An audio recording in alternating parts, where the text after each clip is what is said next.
In this video, I'm going to design this sniper from scratch. Let's go. Before we dive in, I'd like to mention that I'll be using the box cutter and machine tool add-on for this tutorial. You can find the link to purchase them in this video description. As for Blender's default add-on, I'll be using Bool tool. That's all I remember. If I use anything else, you'll see them on the screen.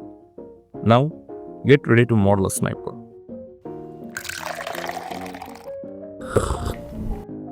Alright, let's get started with block out the sniper model. First, press Shift plus A and add a simple cube, then press 3 on the number pad to switch to the side view. Now, I'm going to scale this cube on Y-axis to make it longer and also scale it on the Z-axis to make it taller. That's our basic shape, ready to cut. Next, I'll activate the box cutter add-on by pressing Alt plus W. You'll notice the activation message appear at the bottom of the screen. To open the box cutter menu, press the D key, where you find a lot of options. For now, I'll set the cutter type to N-gon and the mode to cut. Cool. Now left click. I'm going to slice the side of the cube. Left click again to confirm the selection. Drag your mouse and draw a straight line, something like this. And this way, the bottom will have a clean straight cut. By the way, I'm just sculpting the top portion of the sniper right now. We'll add a different mesh for the bottom part later. Once you're happy with your outline, left click to finish it. If you press Enter key, the selection portion gets removed. Here's a quick tip. Left click somewhere in the empty space, then draw a cut above the cube. This ensures the outer portion gets selected. Finally, press Enter to cut it. Awesome. Now you got the base shape of our front side. But I feel like the width of the sniper looks a bit too much. Let's scale it down on the x-axis. Maybe a bit more. Great. That looks better. Next, let's apply the cutter modifier. Head over to the modify tab and apply it. Now we can add some bevel to smooth out the edges. I'm going to press tab to enter to edge mode using machine tool. Before we do anything, it's important to reset the scale value so the bevel performs uniformly. To do that, press Ctrl plus A and select scale. This resets all axis scale value to 1. Alright. Now select this edge and press Ctrl B to bevel. While beveling, scroll your mouse to increase the segment count.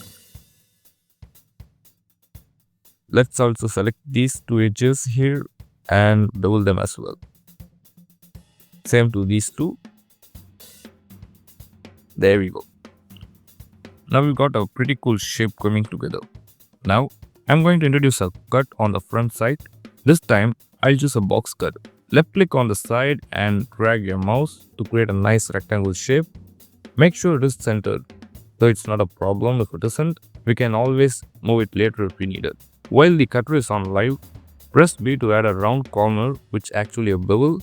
Move your mouse to adjust the segment and then hit enter to confirm it. Next, apply the Boolean modifier and go to the edge mode. Before mirroring this to the other side by pressing Alt plus X with machine tool. Remember that this operation doesn't work in edit mode. Now, select all the edges by holding Alt and left clicking on the edge loop. If it's not working, you can just hold Ctrl key and select all the edges. Before running a chamfer, let's connect the edge to the nearest path using knife tool to avoid shading issues. Once that's done, we can delete this unnecessary edge by pressing X and selecting dissolve edge. Now, run a chamfer. This gives us a nice highlight. Actually, I think we should start with the chamfer at the top first. Let me undo this every step so we can adjust that. Let me select every edges and run a chamfer. Looks great. So now let's build the bottom part to finish the block out. So add another cube, scale it down as thinner as the existing one and scale it up, and also on the y-axis. Move it down. Don't worry about the size. In fact, making it bigger can be more convenient for cutting it. Let me select N-gon. I'm going to slash it from here, this angle, And also a straight cut goes here and move it up like this, and something like a grip handle for the sniper, a 45-degree cut from this side, and press X for slice operation and hit enter. Now delete those remaining parts. Move it inside. Oops, you need to apply the modifier. Great. Now move it inside, position it properly. Sweet. Here what I'm going to do is, I don't know.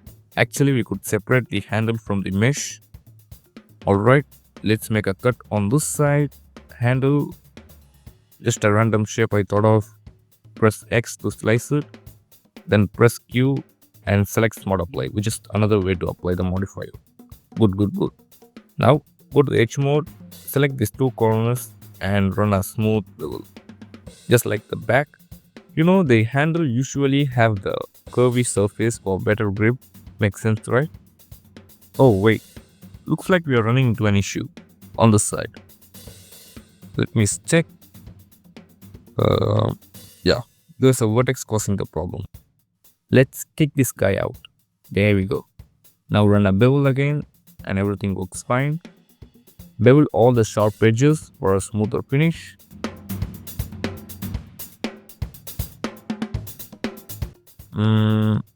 Yeah, I'm not still satisfied with this shape. Let me undo this step. I see some edges are too close to each other, which causing a uneven surface. Actually, I don't think we even need this edge. Let me adjust this position and select the bottom edge as well. Now run a bevel and increase the segments to create a nice curvy look. Yeah, that's 1,000 times better than before. Move it and position it correctly. Alright, give me a minute.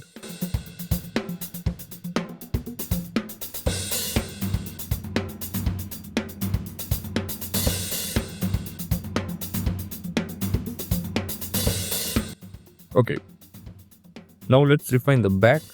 Switch to the face mode, extend this face and select all four sides and run a bevel. And make it thinner. Oh, here's an interesting problem. Scaling this piece is also affect the handle. This happens because of the parent-child relationship between the mesh. Don't get confused. Let me explain it to you. When you use the slice operation to separate the handle, we create two parts. The original mesh becomes the parent and the separated part turns into a child. So, whenever you make a change to the parent, the child gets affected too. Still not clear? No worry. Let's just cut the relationship. Press Alt plus P and select Clear Parent. Now we can scale the handle independently. Let's scale it on the x-axis. Nice, that looks good. Don't forget to bevel the sharp edges. Next, let's make the handle thinner. Right now, it doesn't fit properly, but we can adjust that later. For now, we'll start cutting into this mesh using N-gon. So, trace the shape with your cut, just like this. This type of cut is also called as an echo detailing. Once you're happy with your shape, press B to bevel it and press enter to cut it. Now we got some interesting cuts going on. Let's highlight the edge to give it more mechanical feel. So select all the edges and run a chamfer. Oh, it seems like we got a collapsed vertex again. Let me fix it really quick. I think the issue lies in the connection. So let's draw an edge somewhere like this. Delete this problematic one and then run a chamfer. There we go. Problem solved. We can also bevel the top edges and simply mirror it to the other side. This time it's a bit of disaster. But here's what we can do. Maybe manually move each vertex aside so they don't overlap. Press GG to slide the vertex and reposition them. Just a head up, When you are modeling, errors and shading issues are bounding to happen. Learning how to fix this problem is an essential skill to develop. Alright, now we fix this issue. Like I mentioned earlier, let's scale this piece inward a little bit. The back needs to be even, so select the faces, press G to move it and hold shift key while you're just moving this for finer adjustment. Move it just like this. It doesn't have to be a perfectly snapped because it's going to be connected to a different part which will cover it up. On this side, I'm going to add a cut, just something like this, a nice shape. Once you're happy with it, press B to bevel and then X to slice it.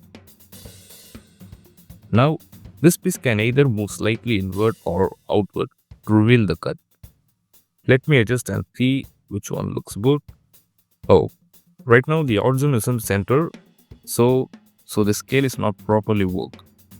A simple fix is to right click and choose set origin and origin to the center of mass. That will place it properly, but seems like it's not working as expected. Let me check it. Maybe it's because of the cutter, I think. Let's apply the modifier and see. Okay, there we go. Now we can make it thinner. Switch to face mode. Insert the face and move it outward on the x-axis using GX. The edges don't look very clear. To fix this, we can mark them as sharp. So select the face, right click and choose mark sharp. That should make it more defined. Cool. Now let's add some small details. Start by creating a small rectangle just like this. Move it inwards, bevel it and make a cut. Select the cutter, rotate it on the x-axis, something like this, maybe a 45-degree rotation, and move it to the left side and maybe align the rotation to match the shape. Next, add an array modifier to the cutter. Change the x value to 0 and y value to 1. Apply the rotation to fix the alignment issue. Now, adjust the value and increase the count to 3, 4, 5, 6, whatever looks good. The cuts looks a bit too deep, so move it outward slightly. That much better. I feel like the cuts need to be bigger, so let's scale the cutter. Alright, now everything looks fine. We could move the handle to the right side and separate it from the back.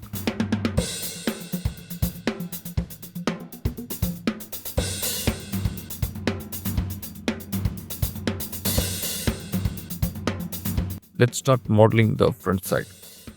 To fill the empty space, add a cylinder, increase the segment to 50 for a smoother surface, scale it along the y-axis, then move it to the center of the empty space. Scale it up to make it bigger. Perfect. This part's work. Apply the scale, then switch to edit mode. Highlight a control loop and move it to the right side. Next, select all the faces, press Alt plus E and choose extrude along an angle. If you have the Mesh Machine add-on installed, you can also use E macro for the step. It works the same. Now, select this edge and move it slightly to the left side and another loop cut on this side and move it into the position. Add a small bevel for a clean look. Then extrude it along the move. Repeat this process for a few times. Add a loop, bevel and extrude, making it look like an intricate part of the sniper.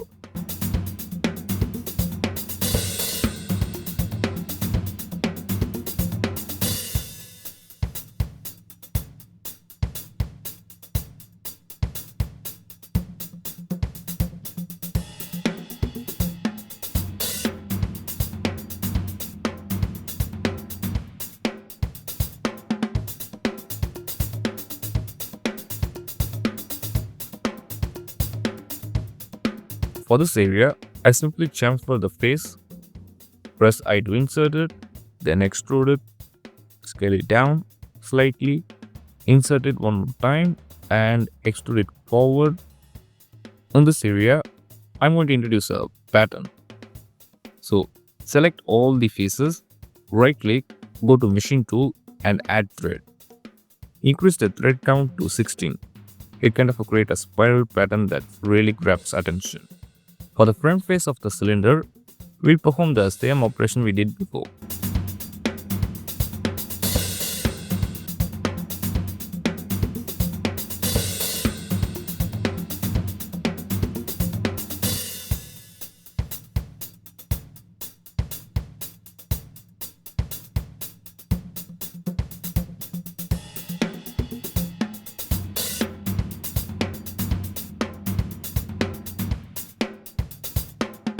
Now, duplicate the cylinder and move it over here.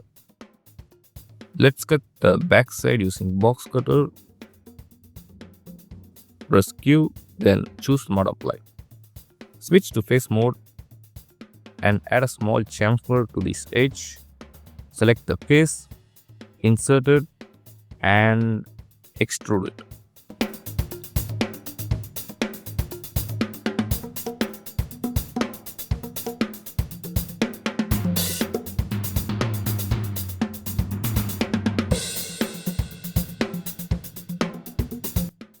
We can also add a loop cut here. Bevel it and extrude it again to add more details. Next, select the face of the cylinder, insert it, extrude it and add a small chamfer to the outer edge for a clean highlight. Let's move on to the back side now. Add a mirror modifier to ensure symmetry. Then apply shade smooth and add a small chamfer for highlights to bring out the edges. Alright, this area looks a little bit empty, so let's add something to make it more visually appealing. Let me think. Maybe we can just add a slice to this side to bring more separation part, I think. So I'm going to cut it from this angle, move it straight and left click, then move it up to this side to cover the entire area and place it. Now we got a separated piece at the top. So let's bring it in like this. Maybe it's better to bevel the edges for a clean separation. Anyway, move on. Let's focus on the bottom part. Switch to edit mode and select all these edges. Run a chamfer for a smoother transition. Add a loop cut inside. Bevel it, then extrude the face. Move it down along the x-axis. And finally, run a bevel on all edges. By incorporating this technique, you'll achieve a more mechanical feel for your model. Oh, there is an issue on this side. No problem. We can fix it by moving the overlapping vertex. Press GG and adjust them to eliminate the overlap.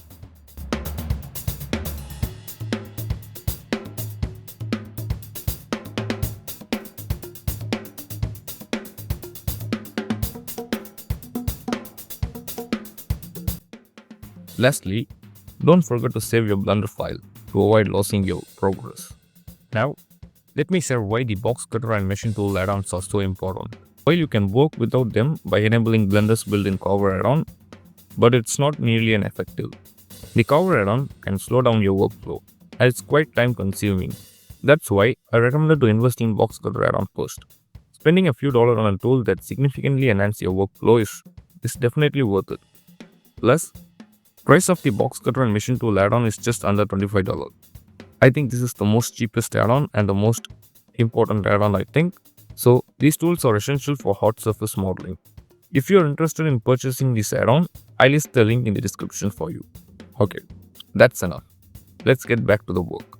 So I'm not entirely sure if the top part is aligned perfectly. We could delete it or we could just make use of it. So let's scale it inside. That's a cool pattern. Let's perform a slice operation to this side.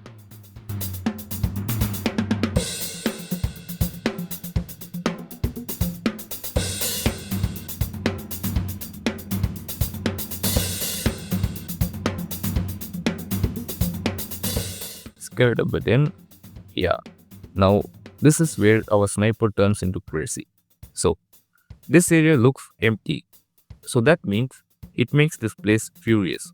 So, add a cylinder, scale it small like this, move it to this side, close to here, and rotate it 45 degrees on z-axis. Insert it inside.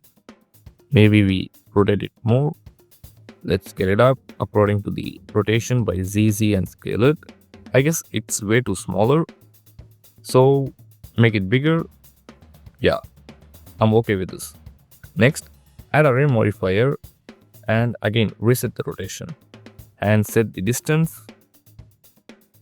Then increase the count to 3. Select the cylinder and shift select this piece. Press Ctrl plus Shift plus B and run a union, which joins the two mesh. Apply the modifier and go to the edit mode. Select all surrounding edges of the cylinder. So before that, let's just fix the distance of the edges. Connect it to the nearest distance of the edge. Connect it to this side and there you go. Now select all the edges and run a curve bevel. This will make the cylinder weld into the gun. That's how you can bring that freaking style. So we could go even crazy. Let me do it in a minute. Now let's mirror it to the other side. Now add some detail to the cylinder. So select this face, run a chamfer, select this one more time, I to insert it and extrude along normal.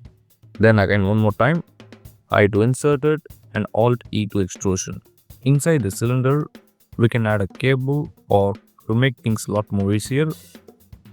Let's just duplicate the cylinder, cut the back side, press Q and smart apply. Move it here and give me a second to position it properly.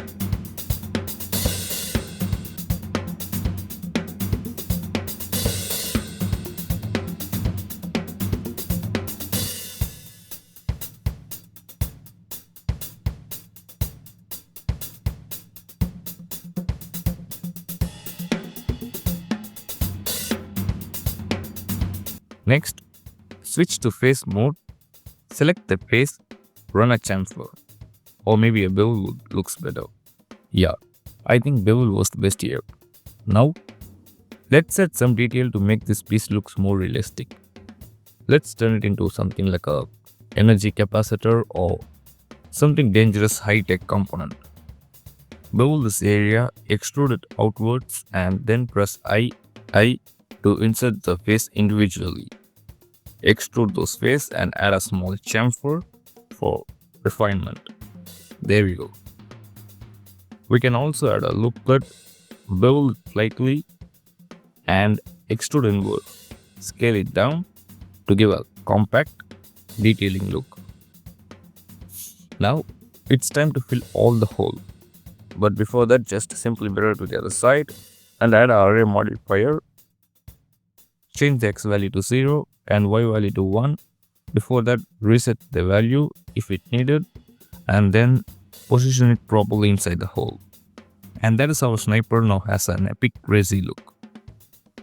At this point, you can even go further and implement your own creativity ideas into the design. Don't hesitate to experiment. There's nothing wrong with trying your own ideas and creativities. Go hand in hand.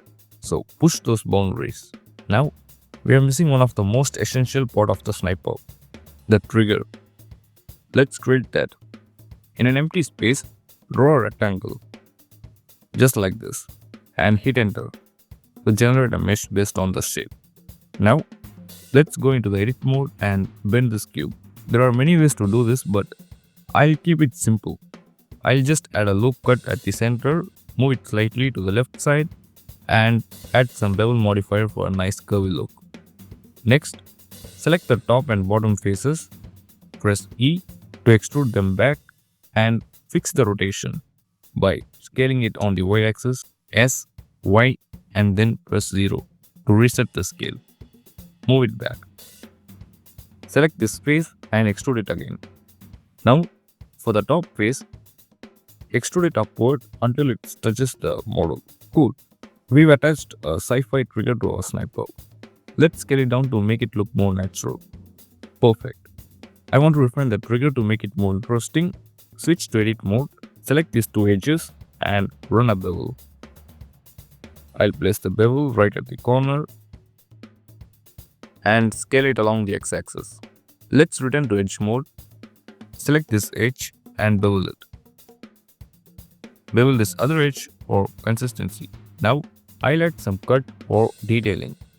Select the trigger, draw a rectangle in this area, press B to apply bevel and cut it. Let's add another thin cut over here. If your cutter isn't following the shape properly, hold Shift and V key, choose back to nearest. Let me step back and take a look at my model just to make sure I haven't missed anything. Let's add a few more mesh details to enhance the overall design. Start by adding a rectangle, cut it at the empty space, just like this we did it for the trigger.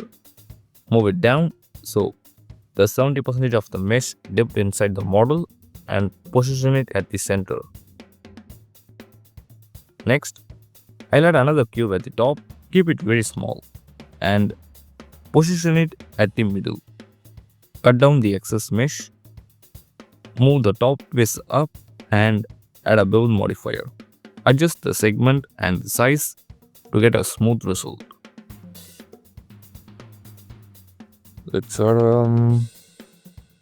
Now let's add an array modifier to this cube. Set the distance between each block, not too far, just a small gap. Increase the count until the blocks extend beyond the boundary of the model. Looks like it's a bit too long, so let's shrink it down slightly and that's all for this tutorial.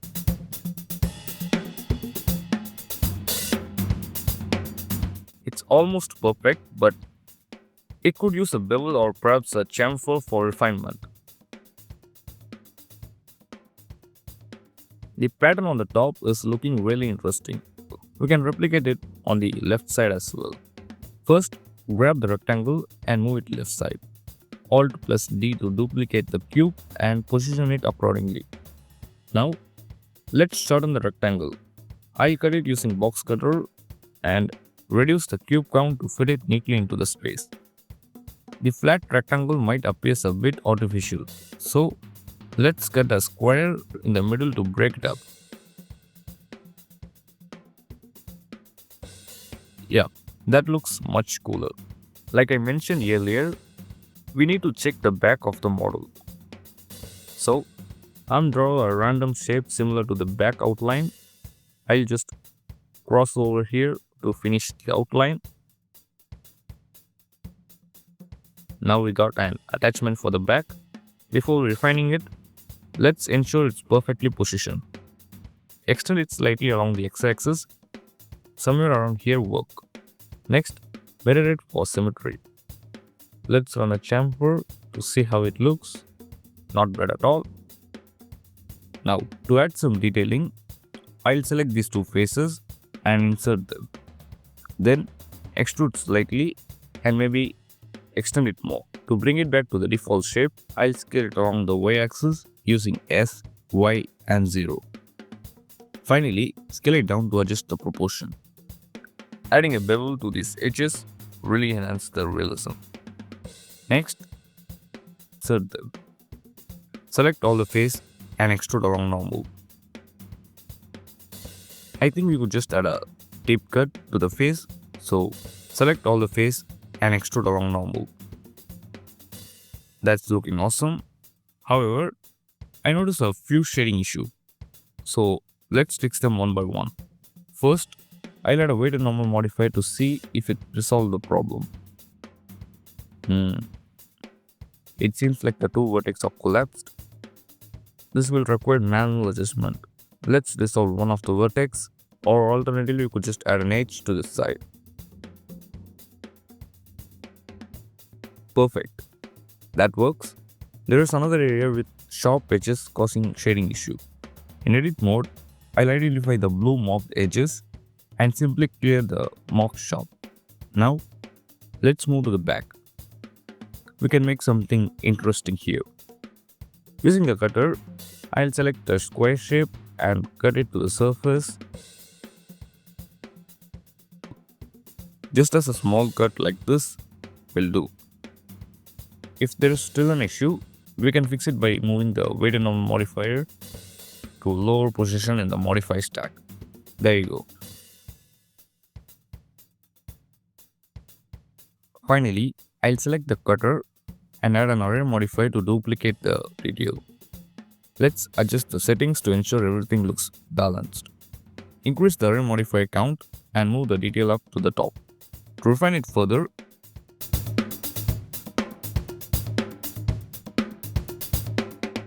let's apply bevel modifier, move it up to the top of the modifier stack, increase the segment to 3 and reduce the size slightly.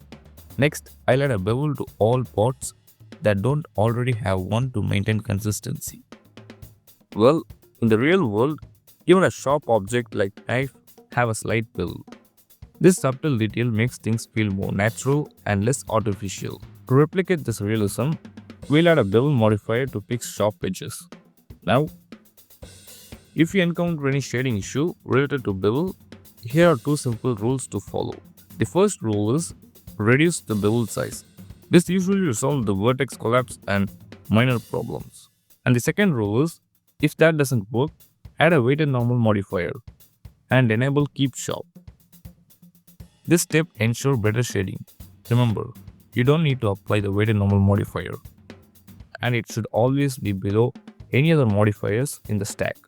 To finish the model, let's create the gun sight. Switch to face mode. Select these two faces and extrude them. Add a weighted normal modifier. Enable the keep top option. Before performing a cut, I'll add a loop cut, scale it along the x-axis, then select the edges and run a bevel.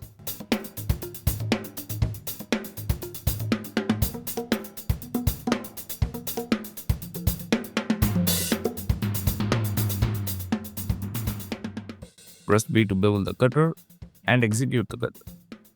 Once that's done, press Q and Smart Apply. I'll bevel some additional edges to ensure consistency across the model. Finally, for tertiary detailing, we'll make some small but impactful adjustment. Add a deep but narrow cut to one side and apply an array modifier to replicate it. Here, I'll add a circular cut. Later, we could just add a screw to enhance realism. There's a small hole to add here, but no need to worry about the shading issue. Just ensure the weighted normal modifier is active and positioned correctly in the stack. Next, I'll add another cut with an array and position it carefully at the back.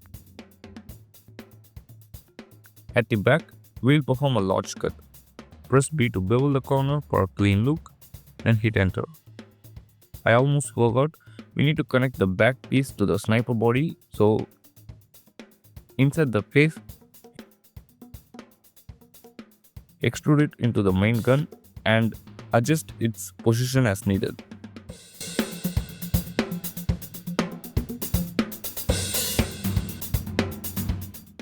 And there we have it. That's how you can design an intricate sniper rifle using box cutter and machine tool. I hope you enjoyed the tutorial. If you found it helpful, show your support by hitting the like button. I'll see you soon with another exciting video.